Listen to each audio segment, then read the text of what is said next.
Rugby union is the national sport of Wales and is considered a large part of national culture. Rugby is thought to have reached Wales in the 1850s, with the national body, the Welsh Rugby Union, being formed in 1881. The national team play at the WRU-owned Principality Stadium, and compete annually in the Six Nations Championship, as well as having competed at every Rugby World Cup.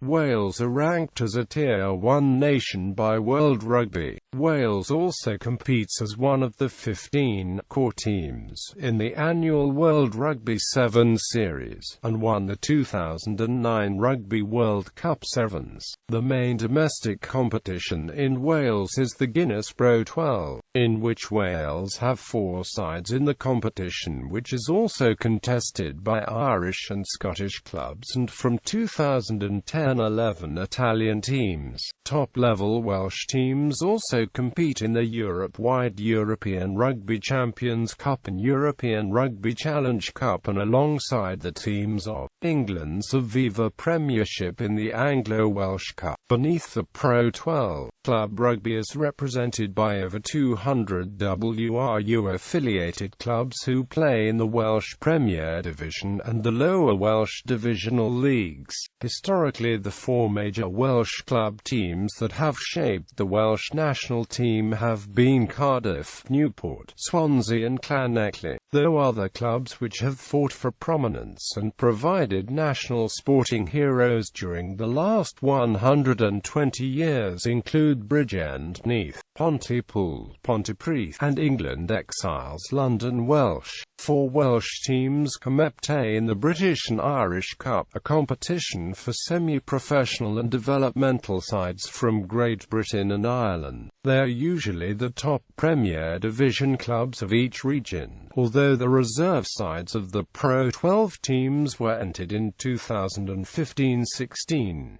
History. Rugby-like games have a long history in Wales, with games such as snowpan being played for centuries. Rugby seems to have reached Wales in 1850, when the Reverend Professor Rowland Williams brought the game with him from Cambridge to St. David's College, Lampeter, which fielded the first Welsh rugby team that same year. Rugby initially expanded in Wales through ex-pupils of the Welsh colleges settling, or students from English colleges and universities returning to the larger industrial hubs of South Wales. This is reflected in the first clubs to embrace the sport in the early to mid-1870s, with Neath RFC widely recognised as being the first Welsh club. The strength of Welsh rugby developed over the following years, which could be attributed to the Big Four South Wales clubs of Newport, Cardiff, Llanelli and Swansea. With the coming of industrialisation and the railways,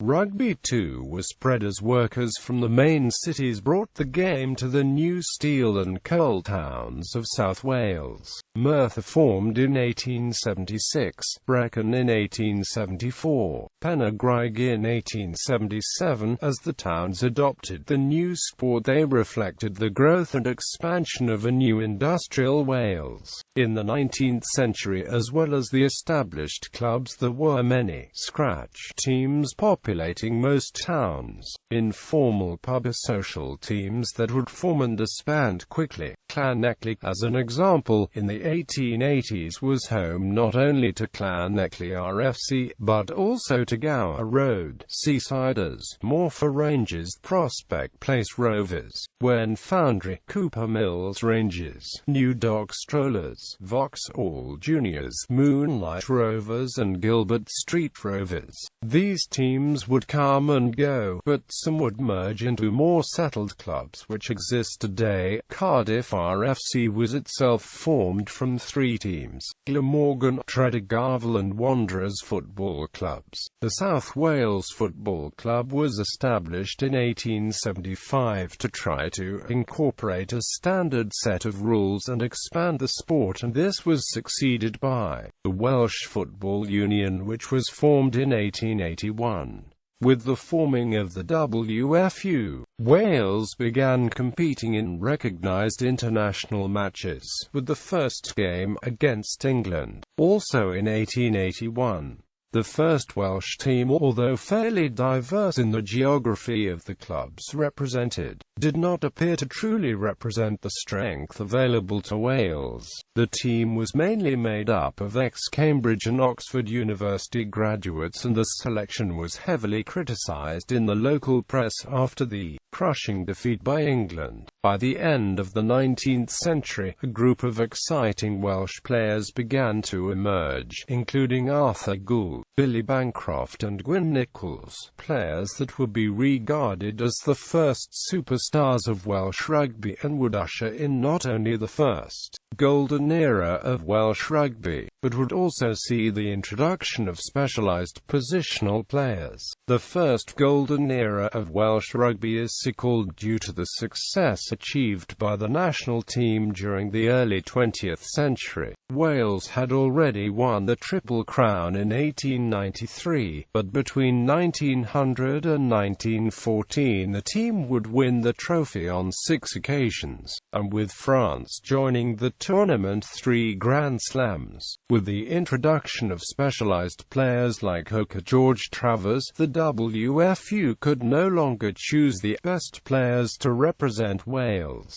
They needed to think tactically and choose people who could do a specific job on the pitch. This period of Welsh rugby would see the grip of the Big Four clubs providing the bulk of national players slip slightly. The WFU still tended to turn to the likes of Swansea and Newport to supply the skillful back players, and usually kept club half-back pairings together, such as Jones and Owen of Swansea. But it was the introduction of the Ronda forward which saw men who worked day in day out in the coal, iron and tin mines enter the Welsh front row, chosen for the strength and aggressive tackling. Players such as R.W. Jones from Treherbert and Di Evans from Penygrieg added muscle to the front row. Although a progressive time for international rugby, this period initially saw regression for many of the club sides in the form of the temperance movement. In the early 1900s, rugby was seen as a wicked temptation to the young men of the mining and steel communities, leading to violence and drink, and the valley areas in particular were part of a strong nonconformist Baptist movement. The religious revival saw some communities completely reject rugby, and local clubs, like Senganid, disbanded for several years. It wasn't until the 1910s that the social view of rugby would change the other way. Fostered by Minonas as a great social unifier, and like baseball in America, would be portrayed as a source of community integration because it installed civic pride. Unlike the game in England, rugby union in Wales was never seen as a sport for gentlemen of higher learning, although this was fostered in the first international Welsh team. The fast absorption of the sport into the working class areas appeared to sever the link of rugby as a sport for the middle and upper classes, as rugby became linked with the hard-working men of the industrialised areas of Wales.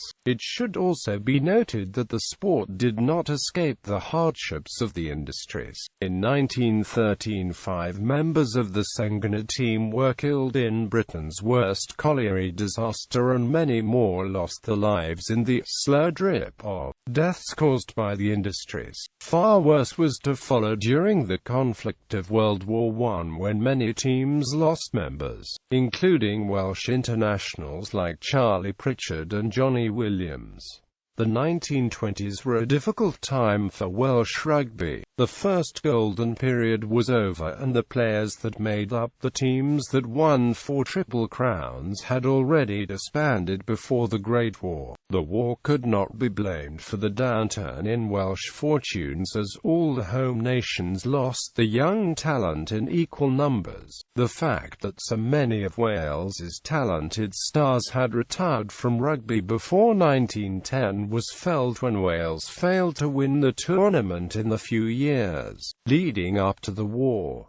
but the main reason for Welsh failure on the rugby pitch can be mapped to an economic failures of Wales as a country. The First World War had created an unrealistic demand for coal, and in the 1920s the collapse in the need for coal resulted in a massive level of unemployment throughout the South Wales valleys. This in turn led to mass emigration as people left Wales for work. The knock-on effect was felt in the port cities of Newport and Cardiff that relied on the transportation of coal. Suddenly the call of the professional league was a very strong draw to men who could not claim money for playing union. Between 1919 and 1939, 48 capped Welsh Rugby Union players joined League Rugby. The fact that the equivalent of 3 full national squads left the sport can only allude to the number of trialists and club members that also left the sport. Exceptional players lost to the league game included Jim Sullivan of Cardiff, William Absalom of Abercarn and Emlyn Jenkins of Treorchy. The other side of the depression was linked to those people that stayed behind, in homes where men were the only earners. The decline in heavy labour areas resulted in very stark choices in where the household money could be spent. It was difficult to justify paying to watch rugby when there was little money for food and rent. With crowds dwindling, clubs were forced to drastic measures in the hope of survival. Lacquer, which had produced 5 internationals in the 1920s, were by 1929 begging door-to-door for old kit. Haverfordwest disbanded from 1926 to 29. Pembroke Dock Quins were reduced to 5 members by 1927, and in the valleys the Treherbert, Cloynipia and Nantyffuthlon clubs had vanished before 1930.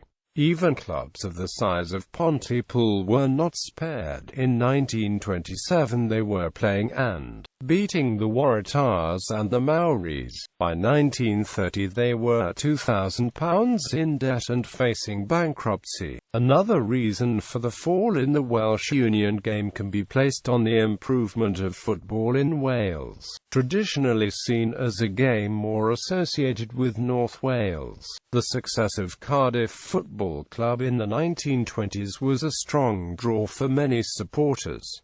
With 2 FA Cup finals in 1925 and 1927, Cardiff were making the once unpopular sport of soccer very fashionable for fans and sportsmen alike. During the 1920s, the one team that appeared to be unaffected by the double threat of soccer and debt was Llanelli. The Scarlets had an unswerving loyalty shown by the home supporters, who were repaid by exciting, high-scoring matches.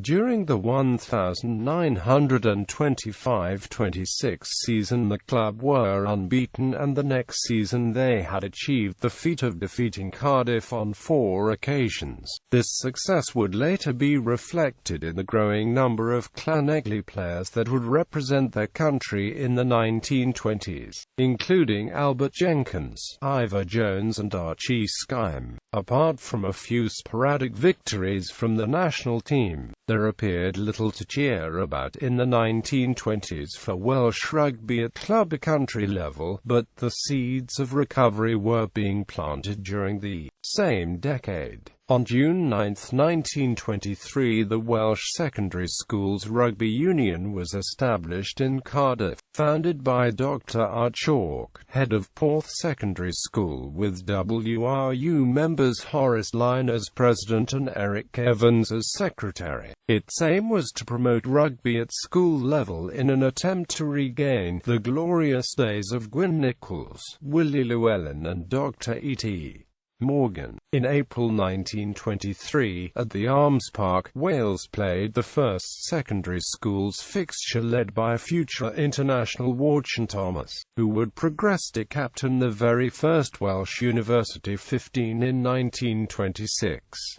Over the coming years, schools such as Cardiff High School, Llanelli County School, Llandovery and Christ College. Brecon fostered a generation of players which would fill the Welsh ranks over the coming years. Wales had in effect begun to mimic the systems adopted by England and Scotland, that rugby should be nurtured from youth, through adolescence to adulthood. The 1920s closed with the formation of the West Wales Rugby Union, an event that initially appeared to be a positive indication of growth. But in fact the union was formed by Western clubs to wrest control away from the WRU. The West Wales clubs had become disenchanted in decisions made by the parent body and believed the union had no interest in the lower-tier clubs, allowing them to become mere feeders for the bigger clubs. The 1930s began on a high for Welsh international rugby, with success in the Home Nations Championship and the emergence of a strong Welsh team. In the 1931 Championship, Wales beat Ireland at Ravenhill in a bruising affair that not only gave Wales the title but denied Ireland the Triple Crown. This may have signalled a change in fortunes in Welsh rugby, but underneath the same problems that dogged Wales throughout the 1920s still remained. Wales was still suffering the effects of the Depression and club rugby was struggling to survive. Even the WRU had problems, as it faced the fact that it was the only home union without their own ground. The Cardiff Arms was leased and St Helens was on loan. From what at first appears to be yet another decade of turmoil for Welsh rugby, is actually regarded as a period of revival. The economic situation began turning from 1937. The WSSRU was bringing many exciting backs through the school system. North Wales embraced the game and the national team won 2 morale-lifting games against England in 1933 and the All Blacks in 1935. From a statistical point of view, the Welsh national team appeared to be winning roughly the same number of games throughout the 1930s as the poor 1920s period. But Wales were actually improving. In the 1920s most Welsh victories were against France, then the weakest team in the Five Nations Championship, but in 1931 France were excluded from the tournament over accusations of professionalism at club level and were not readmitted until after the 1939 tournament, just before international rugby was suspended because of the Second World War. Welsh victories were now coming against the more established home nation teams. During this period, Wales won 3 championships, but its greatest victory happened during the 1933 tournament when they finished last. Since its first international game in 1910, Wales had failed to beat England at Twickenham in 9 attempts. Now dubbed the Twickenham Bogey, it took the self-confidence of Cardiff's Ronnie Boone to break the losing streak as he scored a try on a dropped goal to take the match 7-3.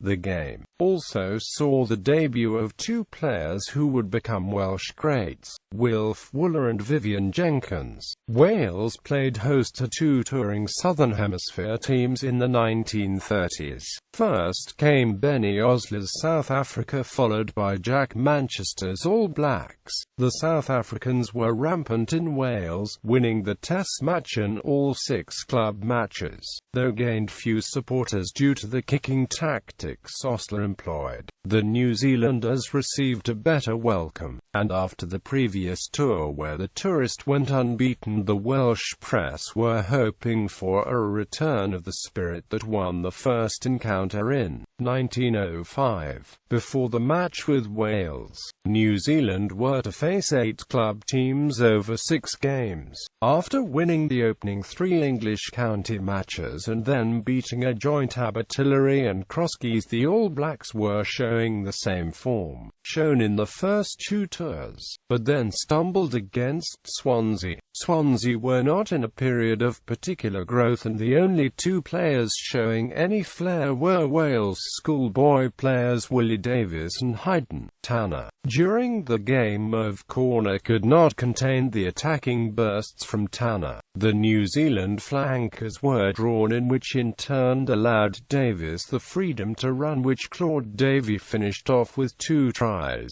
Jack Manchester's response to the Swansea win was to ask the New Zealand press, "Tell them we have been beaten, but don't tell them it was by a pair of schoolboys." This win gave Swansea the honour of being the first club team to have beaten all 3 major Southern Hemisphere touring teams. The All Blacks were unbeaten in the next 20 matches, but lost to Wales in a classic game which Wales managed to win in the last 10 minutes of the game after the Welsh hooker, Don Tarr, was stretchered off with a broken neck. The post-war years saw strong club teams emerge, but it wasn't until the 1950s that a true blend of players could be produced to translate club success into international victories. The coming of television saw an upsurge in popularity for the national team, but a decline in club support. Success was gained in the 5 Nations Championship. Wales supplied many players to the ranks of the British Lions, and New Zealand was beaten for the last time that century. The decades following on from the Second World War were a boom time for Welsh rugby, though it took until the 1950s for the benefits to be seen on the playing fields. Although Britain was suffering from a post-war slump, attendance figures at club grounds saw an increase as rugby was again embraced as a spectator sport. Towns and villages which had seen the club disbanded during wartime saw their teams re-established. The WRU had 104 member clubs during the 1946-47 season. By the mid-50s there were 130, even though the union had done nothing to relax its strict membership regulations. By the 1950s, Britain and Wales were beginning to benefit from improved economic conditions. This saw growth in consumer power and spending, which drew many people away from traditional spectator pastimes, such as sport and the cinema. With a newfound wealth, the populace began switching from social pursuits to home entertainment, with the biggest draw being the availability of television. For the mid-50s there was a significant drop in gate receipts as television became more and more popular. During the 1955 Five Nations Championship, the Scotland v. Wales match was televised live. At the same time, an Aberavon v. R.Thiele game, which would normally draw a crowd of 4,000, was unable to muster 400. This created a situation whereby rugby in Wales was gaining in popularity due to the number of people who could now watch the international matches, but support at club level declined. This forced club committees to adopt different strategies to keep the clubs afloat. Many teams set up coupon funds to allow clothing rations to be contributed by members to buy kit. With careful management and thrift, most clubs not only survived but grew. Throughout the 1950s and 1960s, with little money, many clubs were able to build new facilities or even own the grounds and clubhouses for the first time in their history. In 1951, Glamorgan Wanderers purchased the Memorial Grounds in Ely, and in 1952, Llanelli were able to purchase the rugby portion of Stradey Park. Similarly, 1954 saw Blaenau construct a new stand, while Llanharan were able to build the first changing rooms procured from RAF surplus units. These events were typical of club expansion through the 50s. It was a around this time that club social activities were extended, including the introduction of ladies' committees. Clubs also took matters into their own hands to promote themselves in the sport. 1947 saw the first unofficial club championship won by Neath in its inaugural year, but dominated by Cardiff and Ebbw Vale until the 1960-61 season. In 1954, Welsh Rugby Sevens had their own tournament with the introduction of the Snelling Sevens competition, while Glamorgan County RFC introduced the Silver Bowl Trophy in 1956 for the promotion of second-tier clubs in the region. The national team, after unconvincing displays during the 1940s, found unexpected success in the early 1950s, winning the Grand Slam twice, in 1950 and 1952. The 1950 win came after a disastrous 1949 campaign, which saw Wales collect the wooden spoon. But after an opening win over England, the team finished the last 3 matches conceding only 3 points. The tournament saw the emergence of Welsh record-breaking player Ken Jones as a world-class wing who is most remembered for his late try against the 1953 touring New Zealand team. The 1950 championship is also remembered for the tragic events following the away win to Ireland when a chartered flight, returning from the Triple Crown winning match, crashed at Llandw. 75 Welsh fans and 5 crew died in the accident. At the time it was the world's worst air disaster. The second golden era, 1969 to 1979. The zenith of Welsh rugby was the 1970s, when Wales had players such as Barry John, Gareth Edwards, Phil Bennett and J.P.R. Williams. Wales won 4 consecutive Triple Crowns. All of these players are considered amongst the best players of Welsh rugby, especially Edwards, who was voted the greatest player of all time in a players' poll in 2003 and scored what is widely regarded as the greatest try of all time in 1973 for the Barbarians against New Zealand. Many attributed Welsh success to the fact that the forwards were toughened by manual work. According to the theory, when Welsh industry declined and players started to be drawn from soft jobs, the team suffered. The strong Pontypool front row of Graham Price, Bobby Windsor and Amp Charlie Faulkner were all manual workers, and Robin McBride was formerly the holder of the title of Wales's strongest man.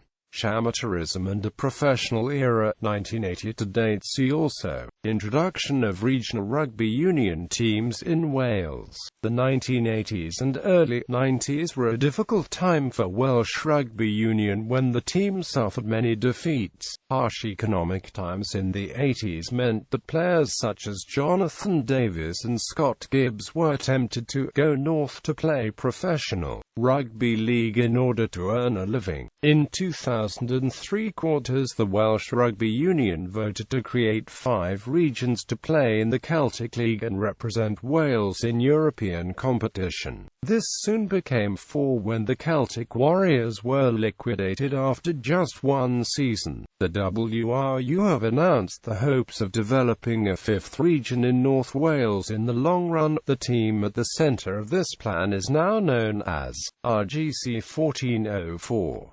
Governing body. The Welsh Rugby Union is the governing body for rugby union in Wales. The responsibilities include producing the national team and the 4 regional franchises: Cardiff Blues, Scarlets, Newport Gwent Dragons and the Ospreys from the Neath Swansea region. Competitions. See also Welsh Rugby Union system. Wales's 4 professional rugby regions play in the Pro 12 League and take part in the European Rugby Champions Nations Cup, European Rugby Challenge Cup and Anglo-Welsh Cup. The first two of these competitions, set to launch in 2014-15, replaced the now-defunct Heineken Cup and Amlin Challenge Cup. Since 2006 they have also competed in the Anglo-Welsh Cup against clubs from the English Premiership. There is also a Welsh Premier Division and WRU Challenge Cup competed for by Wales as traditional club teams. Starting in 2009-10, the four home unions have instituted the British and Irish Cup, an annual competition for semi-professional teams throughout Britain and Ireland, beginning with the 2013-14 edition. The WRU conducts a play-off among the 12 Premier Division clubs to determine the four that will be entered in the British and Irish Cup. A regional rugby franchise, originally known as Rugby Gogledd Cymru and later known as RGC 1404, was established in North Wales.